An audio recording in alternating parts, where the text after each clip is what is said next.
Kanda moderator yang terhormat ya, semua peserta, ya, guru-guru kami ya. Kami mohon maaf sebelumnya mungkin kami terlalu kecil atau junior ya untuk bicara tentang Abah ya, karena kami juga ikut Abah termasuk generasi paling belakang. Artinya 2020 baru gabung. Nah, Tiang ingin mencoba untuk memotret sedikit ya, seperti apa sih perjalanan Abah sesuai dengan apa yang Tiang pahami selama ikut diskusi sama beliau. Tiang tema besar yang ingin Tiang angkat di sini adalah pemikiran Abah Husni ya, dari linguistik menuju ilmu sosial profetik transformatif.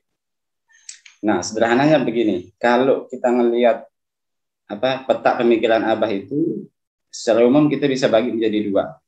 Ada tahap pertama ya, proses teoritisasinya, artinya beliau lakukan ini ya sejak tahun 1991 ya sampai 2010 ya. Ini adalah tahap teoritisasi. Yang kemudian ada pada tahap 2010 sampai beliau meninggal itu adalah sebenarnya itu dimensi praksisnya. Artinya kalau kita petakan besarannya ada teori yang kemudian beliau rumuskan selama 15-an tahun, kemudian ada dimensi praksisnya yang kemudian itu adalah aplikasi lapangan. Yang ini periodisasinya itu saya bagi menjadi dua ya, dan Tiang tidak akan bicara tentang bagaimana sebelum 2020 karena Tiang nggak punya kapasitas, tidak banyak tahu tentang itu ya. Tetapi Tiang akan coba rangkum sedikit ya, berdasarkan diskusi intent dengan beliau dan juga beberapa cerita yang beliau sampaikan ke Tiang terkait dengan bagaimana proses berpikirnya. Perumusan teori atau model Abah ini yang sekitar tahun 1992 sampai 2010 itu sebenarnya kalau kita lihat ini kan terbagi menjadi dua dia. Ada karena beliau adalah figur seorang ilmuwan yang berdiri di dua kaki. Kaki pertama adalah berdiri di tradisi ilmiah Barat ya, beliau sangat menguasai. Kemudian juga beliau di kaki yang lainnya itu berdiri di Islam sebenarnya, di agama. Artinya dua kaki beliau berdiri ini, kemudian kalau kita lihat ya, beliau mendalami pemikiran-pemikiran Barat ya, termasuk linguistik. Sebagai core keilmuan beliau itu adalah beliau gunakan untuk kemudian sebagai frame. Artinya tidak seperti kebanyakan kita atau kebanyakan orang yang belajar di Barat kemudian silau dengan Barat dan menganggap Barat adalah segala-galanya. Tapi bagi beliau dia justru belajar teori-teori Barat itu untuk menemukan apa sih titik lemahnya dan apa celah yang bisa diisi yang kemudian itu dengan mengambil materi atau substansi dari agama sebenarnya. Itu yang beliau lakukan.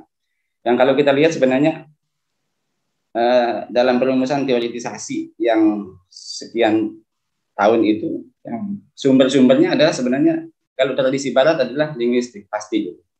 Kemudian juga ilmu sosial kritis karena beliau banyak sekali baca tentang teori-teori Habermas misalnya tentang dialog, komunikasi, teori communicative action-nya, kemudian juga teori sistem, kemudian pragmatik.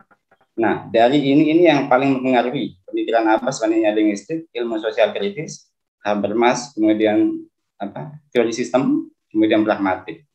Tetapi ini adalah hanya digunakan sebagai framework, sebagai bungkus, sebagai isi, bukan sebagai isi, sebagai rumah, sebagai cara berpikir ya. Tetapi isinya adalah beliau ambil dari Al-Quran, dari agama, Al-Quran, tradisi filsafat Islam, tradisi tasawuf atau etika Islam. Yang tahu sendiri ya, beliau punya 3 mushaf Quran yang itu semua dari awal Al-Quran sampai akhir itu beliau penuh dengan coretan. Artinya beliau mendalami itu sebagai sumber untuk kemudian merumuskan teorinya. Nah, tetapi memang ya, ketika kita membaca karya-karya Abah itu kan umumnya orang banyak juga yang mengatakan kok tidak ada ayat. Memang beliau pilihan sadar untuk tidak melakukan itu. Beliau tidak akan mengutip ayat, tetapi substansinya itu yang kemudian beliau ambil, kemudian dia teoritisasikan, dan kemudian harapan beliau adalah karena audien yang beliau harapkan ketika menulis itu adalah bukan audien biasa. Karena yang beliau baca adalah apa sih, sampai semana sih orang-orang berpikir tentang satu tema dunia ini. Kemudian bayangan beliau ketika menulis itu adalah merespon itu. Sehingga kalau kita membaca buku-buku Abah menggunakan wawasan lokal tidak akan mudah, karena isu besar yang diselesaikan oleh Abah, yang dijawab oleh Abah adalah isu-isu global, isu-isu sampai mana sekarang orang berpikir dan apa yang belum. Dan itu lagi-lagi isinya itu diambil dari agama, Al-Quran, tradisi filsafat Islam, kemudian tasawuf. Ini yang tahu. Nah, kemudian produk pemikirannya kan menjadi yang sudah terekspresi, sudah terpublikasi lah, itu kan ada 3, ada 4. Anatomi sistem sosial, kemudian kuadran pembelajaran, kemudian sekolah perjumpaan, dan ada 1 yang memang ini belum dipublish secara umum dan juga memang diskusinya sangat terbatas, pragmatika Al-Quran.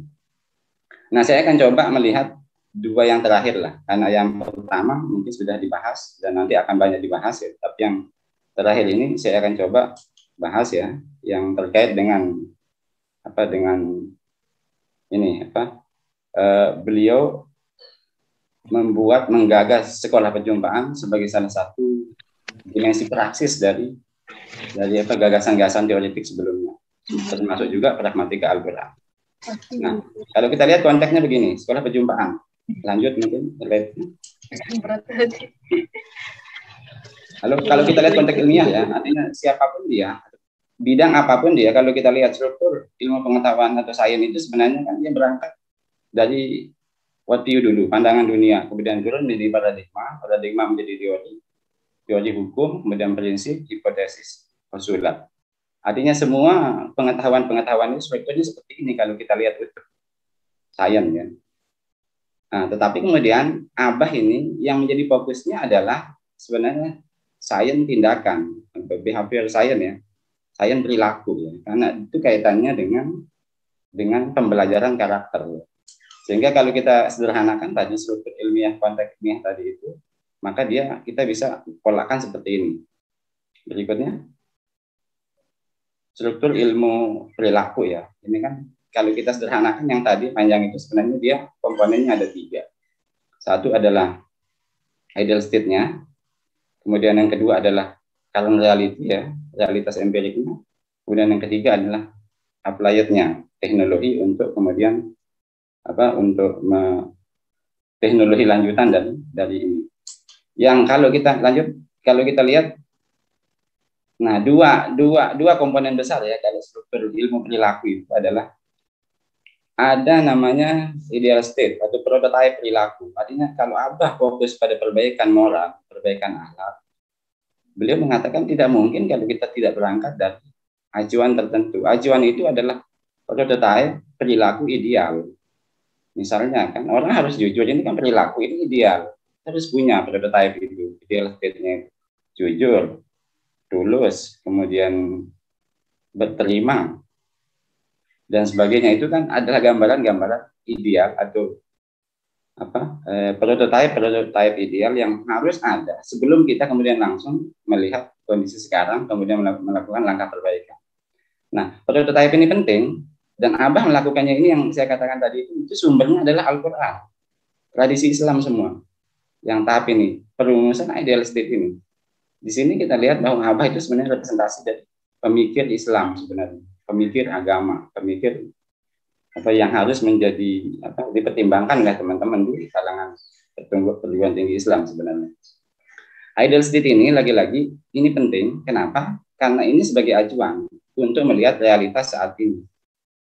Artinya tidak mungkin kita langsung kemudian masuk ke realitas tanpa punya gambaran dia seperti apa sih sebenarnya seharusnya perilaku yang ideal itu. Nah, sehingga fungsi dari ideal state atau prototype perilaku ini adalah untuk melakukan evaluasi terhadap kondisi saat ini. Fungsi dari ideal state ini itu bagi apa? Karena ini lagi-lagi terkait dengan sains perilaku. Nah, fungsinya adalah untuk mengevaluasi kondisi saat ini. Kalau ideal state-nya tadi mengatakan manusia harus jujur, manusia harus tulus, maka kondisi sekarang seperti apa itu kan? setelah kita lihat antara ada prototipe kemudian realitas saat ini, maka yang pasti akan muncul gap, kesenjangan antara ideal state tadi, prototipe ideal tadi, dengan current reality. Nah, kemudian karena ada gap, maka tugas berikutnya adalah harus ada cara atau teknologi strategi untuk memperkecil gap. Nah, ini yang saya katakan tadi, Abah sebenarnya pada 10 tahun terakhir dari 2020 itu, isu besarnya adalah menyusun atau membuat model strategi atau teknologi untuk memperkecil gap tadi. Teknologi pembelajarannya, yang kemudian lahir 2, sekolah perjumpaan, kemudian ada pragmatika Al-Quran. Oke, coba kita lihat berikutnya. Tetapi sebelum melakukan itu, Abah juga punya kriteria itu loh. Ini kan coba yang dilakukan Abah itu adalah merumuskan model, kemudian dicobakan, kemudian di lapangan ada masalah, ada perbaikan, itu menjadi input teoretik lagi. Itu aja yang dilakukan selama sekian lama, sehingga beliau memang serius dalam hal ini. Sehingga beliau menemukan ya kriteria yang setidaknya harus ada kalau kita ingin membuat model atau teknologi pembelajaran untuk merubah perilaku tadi. Pembelajaran untuk merubah perilaku dalam konteks sosial itu adalah setidaknya bagi Abah itu yang selalu beliau tekankan itu adalah satu, kriterianya harus sesuatu yang tidak bisa dihindari oleh setiap orang. Karena ini adalah isunya adalah pembelajaran moral. Nah, belajar moral itu harus sesuatu yang memang tidak bisa dihindari oleh setiap orang. Tidak ada cara untuk kemudian menghindar. Karena ini kebutuhan setiap orang. Itu satu ciri yang beliau inginkan sejak lama, kemudian ketemu sekolah perjumpaan. Yang kedua, dia karena ini adalah pembelajaran perilaku moral, maka dia harus tidak mahal, bahkan kalau bisa tidak ada biaya. Tidak bisa kemudian pembelajaran moral itu diproyekkan, artinya apa? Selesai proyek kemudian nggak belajar moral lagi, nggak bisa bagi apa itu. Dia harus memang tidak mahal dan tidak berbiaya sebisa mungkin, sehingga bisa dilakukan oleh setiap orang dimanapun, kapanpun. Yang ketiga, dia juga harus sustain, karena namanya pembelajaran bagi Abah itu, pembelajaran moral itu kan sepanjang hidup, tidak periodik dia, maka dia harus memang sustain sepanjang hidup, dia harus dijamin sustainabilitasnya. Kemudian yang keempat, dia sasana prakteknya itu harus alami, jangan direkayasa, dibuat-buat. Kantin kejujuran itu tidak bisa membuat orang jujur, karena itu rekayasa. Harus konkret, harus alami. Kemudian yang kelima adalah kriterianya itu sebuah teknologi pembelajaran moral itu harus bisa di skill up, cepat kemudian didiseminasi ke tempat-tempat lain. Kalau hanya bisa untuk kondisi tertentu itu menjadi tidak relevan. Nah, coba kita lihat sekolah perjumpaan. Nah, sekolah perjumpaan ini sebenarnya sudah lulus uji, ya, memenuhi kriteria yang 5 tadi. 10 tahun kita Abah menguji ini dengan perbaikan terus, input teoretik dari lapangan, sehingga ketemu kriteria yang dia tetapkan sejak awal oleh Abah itu kemudian bagi Abah itu terpenuhi, sehingga kemudian beliau sangat optimis ini akan menjadi model sebenarnya kalau memang bisa ditangkap dan dipahami oleh kita dan juga para pemangku kepentingan. Kalau kita lihat sekolah perjumpaan itu sebenarnya kan kuarnya ada 2 dia. Kalau kita lihat secara teoretiknya lah, bahwa sekolah perjumpaan itu satu, pertama terkait dengan mental state. Artinya karena ini pembelajaran perilaku, pembelajaran moral, maka dia terkait dengan mode psikologis. Ada mode-mode psikologis yang dimiliki oleh setiap orang, yang itu yang harus dikenal kemudian dibelajarkan. Yang kedua itu adalah karena perilaku itu tidak hanya terkait dengan aspek mental tadi, tapi juga dengan ekspresi dalam bentuk tindakan atau action, maka komponen kedua dari sekolah perjumpaan itu adalah tadi itu ekspresi tindakan. Ada mental state, mode psikologis yang dimiliki oleh setiap orang, kemudian juga itu yang akan mempengaruhi tindakan mereka. Itu yang dikelola oleh sekolah perjumpaan. Nah, ini kemudian lanjut. Kalau kita lihat ya, ada dua core besar sekolah perjumpaan itu kan ada tadi, ada mental state terkait dengan mode psikologis, ini masalah karakter ya, kemudian ada tindakan, maka beliau mengambil ini teorinya dari jadi teori pragmatik, speech act. Lebih khusus lagi teorinya John Searle yang kemudian beliau kembangkan, karena John Searle itu hanya sampai pada klaim bahwa bahasa itu ada nilai deontik yang mengikat, tidak sampai kepada kesimpulan bahwa dalam bahasa itu ada pembelajaran moral, ada nilai moral yang bisa dipelajari. Nggak sampai ke sana, Abah yang modifikasi. Nah, kalau kita lihat mental state itu kan ini aspek mental state terdiri dari empat hal. Pertama terkait dengan thinking ya, artinya setiap orang pasti punya pikiran, pasti punya kepercayaan, sesuatu yang dia ketahui, dia percaya sebagai kebenaran, pasti setiap orang itu punya. Kemudian yang kedua ada willing, kehendak, setiap orang juga pasti punya niat. Kemudian ketiga ada desiringnya, itu ada keinginan, setiap orang juga pasti punya keinginan. Yang ketiga ada emosi atau rasa. Artinya 4 hal ini adalah mental state yang dimiliki oleh setiap orang. Yang kemudian ini ketika diekspresikan itu menjadi perilaku. Nah, perilaku ini bentuknya dua, ekspresi perilakunya itu dua. Bisa berbentuk bahasa, bisa berbentuk tindakan fisik. Ini teori sederhananya saya sederhanakan. Nah, kemudian kenapa menjadi sekolah perjumpaan? Karena lagi-lagi perjumpaan ternyata setiap orang itu nggak bisa hindari, setiap saat berjumpa dengan orang lain. Dan ketika berjumpa juga tidak bisa hindari, pasti dia menggunakan bahasa. Sederhana konsepnya. Sehingga ketika misalnya ini menjadi model pembelajaran karakter, ya, dia bisa disederhanakan gitu aja, bahwa perjumpaan adalah sesuatu yang nggak bisa dihindari. Ketika juga pada saat yang sama ketika berjumpa, pasti kita juga tidak bisa menghindari bahasa, maka itu sasananya yang tadi dibilang harus alami, konkret, tidak rekayasa tadi. Nah, kemudian coba kita lihat bagaimana kemudian Ata bisa merumuskan konsep materi pembelajaran dalam sekolah perjumpaan itu dari pragmatik, dari teori speech act. Yang sebelumnya kan sudah Abah sebenarnya perjumpaan-perjumpaan itu sudah dilakukan. Tetapi yang beda dengan sekolah perjumpaan ini ada materinya, ada isinya. Kalau dulu kan dibiarkan bebas, tema silahkan sesuai dengan kesepakatan. Kali ini enggak. Ada kurikulum mungkin kalau istilahnya. Itu ada yang dibelajarkan ketika berjumpa. Yang kita belajarkan itu terkait dengan ada praktek-praktek berbahasa yang kalau kita lakukan itu adalah pembelajaran moral sebenarnya, bisa dilakukan oleh setiap orang. Nah, begini. Kalau dalam teori speech act yang Abah kemudian modifikasi menjadi sebuah konsep teori pembelajaran karakter itu, kalau diklasifikasi semua bahasa itu pasti kemudian hanya 5 tipe besarnya. Artinya pragmatik ini kan studi tentang bahasa, penggunaan bahasa dalam komunikasi. Yang kemudian tipenya itu ada 5.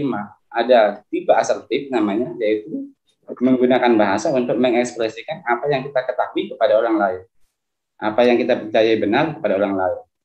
Ini asertif namanya. Contohnya kan kita mendeskripsikan, menceritakan, dan itu kita lakukan ketika berjumpa. Nah, Abah mengatakan bahwa kalau kita menggunakan bahasa tipe ini ketika berjumpa dengan orang lain, itu ada grammar moralnya. Dia bukan hanya penggunaan bahasa biasa, tapi ada rule yang harus kita pegang. Rule-nya apa? Tadi bahwa asertif itu adalah menggunakan bahasa untuk mengekspresikan apa yang kita ketahui. Berarti kan thinking tadi, pengetahuan atau kepercayaan kepada orang lain. Nah, kita sebagai pembicara ya harus kemudian pegang prinsip bahwa kalau kita mengekspresikan atau menggunakan bahasa tipe ini, kita harus menyesuaikan antara apa yang kita katakan dengan apa yang kita ekspresikan. Artinya kalau saya percaya bahwa A dalam mental state saya, maka saya harus katakan A. Ini namanya jujur. Ternyata belajar jujur itu sederhana menurut Allah. Bukan di mana-mana, tetapi ketika kita berjumpa dengan orang lain, ketika kita menggunakan bahasa tipe asertif, pegang prinsip bahwa harus sesuai antara apa yang saya percayai, yang saya ketahui dengan apa yang saya ekspresikan. 5 menit lagi, Pak Wir. 5 menit lagi. Kalau terjadi sebaliknya, misalnya kan yang kita lakukan adalah kita mengekspresikan berbeda dengan apa yang kita ketahui, itu namanya berbohong. Ternyata belajar berbohong juga ketika berjumpa dengan orang lain, menggunakan bahasa, ketika bercerita, mendeskripsikan sesuatu pada orang lain menggunakan tipe asertif. Nah, kemudian yang kedua sama. Ini kan tipe ekspresif. Ekspresif ini adalah menggunakan bahasa untuk mengekspresikan perasaan. Kalau tadi adalah asertif ini prinsip dasar yang harus dipegang, prinsip kejujuran, maka ekspresif ini harus sinkron antara apa yang emosi yang mendasari perasaan saya dengan apa yang saya ungkapkan. Contohnya meminta maaf, mengekspresikan ucapan selamat misalnya, bela sungkawa, itu kan ekspresif semua. Nah, kalau kita menggunakan bahasa tipe ini, maka sebenarnya rumusan atau rule yang harus kita pegang itu adalah harus sinkron antara emosi dengan apa yang kita katakan. Kalau kita minta maaf, emosi yang harus mendasarinya adalah rasa bersalah.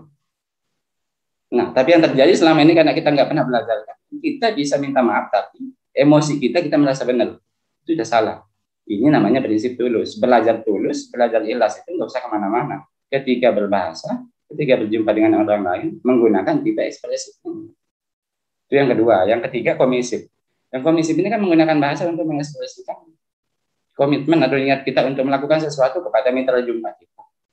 Contohnya berjanji untuk membuat komitmen apa, atau misalnya persetujuan mengatakan iya, itu kan komitmen semua. Ini juga ada rule-nya, rule moral yang harus dipegang ketika kita menggunakan bahasa tipe ini. Apa?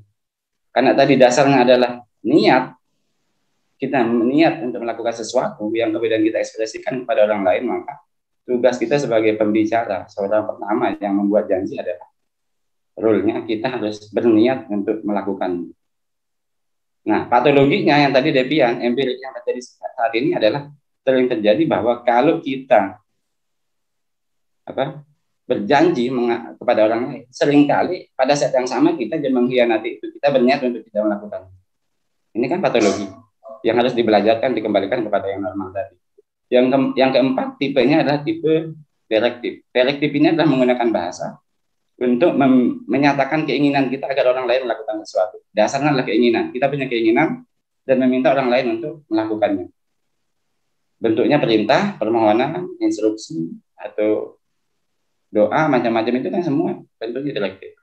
Nah, ini juga ada rule moralnya, yaitu adalah kalau kita menginginkan sesuatu agar orang lain melakukan, karena itu adalah keinginan kita, maka prinsip yang harus kita pegang adalah kita harus menjamin bahwa apa yang kita inginkan itu benar, baik dan benar. Menjadi patologis ketika kita meminta orang lain untuk melakukan sesuatu yang kita tahu keinginan kita itu nggak baik, nggak benar. Ini kan materi yang sebenarnya prinsip-prinsip besar dalam bahasa itu bisa kita gunakan dalam pembelajaran sekolah perjumpaan. Lagi-lagi ini dilakukan ketika berjumpa dengan orang lain ketika menggunakan salah satu tipe bahasa ini.